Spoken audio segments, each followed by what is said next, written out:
ஐயா இப்ப பாத்தீங்கன்னா நம்ம போட்டது எல்லாமே வதங்கிருச்சு. இந்த ஆனியன் கொத்தமல்லி இங்க பாருங்க நல்லா அந்த மாதிரி நல்லா ஸ்மெல் வந்துருச்சு.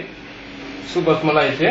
அடுத்து பாத்தீங்கன்னா நம்மளுக்கு முக்கியமான ஹீரோவை மட்டன் தான். மட்டன் இப்ப சங்கர் பாய் போடுறாரு. அப்படிதான் நல்லா இப்படிதான் போடணும். கோடையிலே ஒரு ஆள் இப்படி கிண்டிட்டு இருக்கணும்னு தேவையில்ல.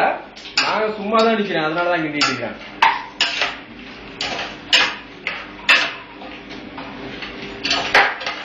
இப்ப பாத்தீங்கன்னா சூடாகும் இந்த கண்டு, அதனால நீங்க வந்து துணி பிடிச்சுதான் பிடிச்சுக்கணும். நான் வந்து நம்ம கை செஃப்ங்கிறதுனால நம்ம துணி இல்லாம பிடிச்சிட்டு இருக்கேன்.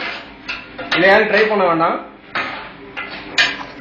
இப்ப பாத்தீங்கன்னா நல்லா அப்படியே நல்லா கிண்டி விட்டீங்கன்னா மசாலா எல்லாமே ஆட் ஆயிடும். அது உப்பு போடணும்.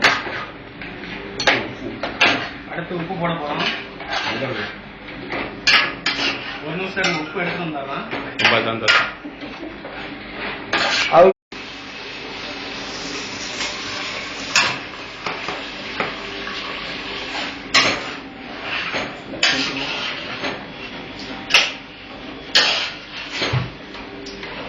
அடுத்தது அடுத்து வந்து தண்ணியை ஊற்றிக்கணும்.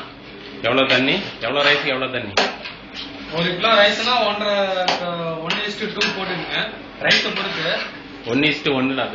பாஸ்மதி ரைஸ்னா 1:1, மற்ற நார்மல் ரைஸ்னா 1:1. கட் பண்ணுங்க, நான் சொல்றேன், நீங்க சொல்றீங்கன்னா அப்புறம் என்ன இருக்கு? ஓ யார் எடுத்தது, யார் சொல்றது? நீங்க ஸ்கிரீன்ல பிஹைண்ட் ஆஃப் சசி தான்டா. Hello Sasi is great the chef. ஐயோ சொல்ல. இப்போ பாத்தீங்கன்னா நான் தண்ணியை ஊத்த போறேன். பாஸ்மதி ரைஸ் 1 கிலோனா 1 லிட்டர் தண்ணியை ஊத்துங்க. 1:1 எல்லாம். ஆமா, நீங்க பாட்டு 1:2 போட்டுறாதீங்க, பொங்கல் ஆயிரும். ஆமா, பொங்கல் அன்னைக்கு தான் பொங்கல் கிண்டணும். போட்டு அடுத்தது தண்ணி ஊற்றியாச்சு. அடுத்தது அதுக்கப்புறம் கொதிக்க வைக்கணும். மூடிய போட்டணும். நீங்க பாட்டுக்கு ஆளை போட்டுருவீங்க மூடிய போடுறதுக்கு. அடுத்து எவ்வளவு நேரம் இது டைம் எடுக்கும்? இது வந்து ஒரு 5 நிமிஷம் ஆகுங்க. இது வந்து கேஸை பொறுத்து இருக்கு. நீங்க வந்து 1/2 hour 1 hourலாம் கிடையாது. நீங்க வைக்கிற கேஸை பொறுத்து தான் இதெல்லாம் இருக்குது. விறகு அடுப்பா இருந்தா 5 நிமிஷத்துல எடுத்துடலாம். கேஸ் அடுப்புனால 10 நிமிஷம் 20 நிமிஷம் ஆகும். முன்ன ஆகும். சரி, அடுத்தது அடுத்த பார்ட்ல பார்ப்போம்.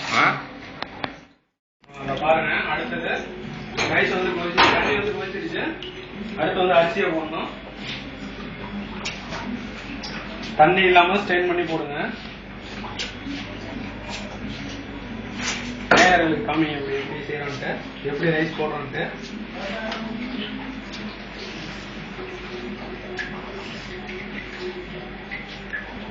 அடுத்தது இதை நன்றாக மிக்ஸ் பண்ண வேண்டும். இவர் வந்து தமிழ் பாதி பேசுவாரு, பாதி வந்து இங்கிலீஷ்ல பேசுவாரு. ஏன்னா அவர் வந்து ஸ்ரீலங்கா. நீங்க வந்து தமிழ் மட்டும் புரிஞ்சுக்குங்க. இப்படி எல்லாம் கிண்டனா வந்து ரைஸ் வந்து உடஞ்சு போயிடும். அழகா இப்படி தூக்கி விடுங்க. ஓகே, போட்டுட்டு ரைஸ் வந்து மூடி வச்சிருங்க. அப்புறம் பின்ன பார்ப்போம்.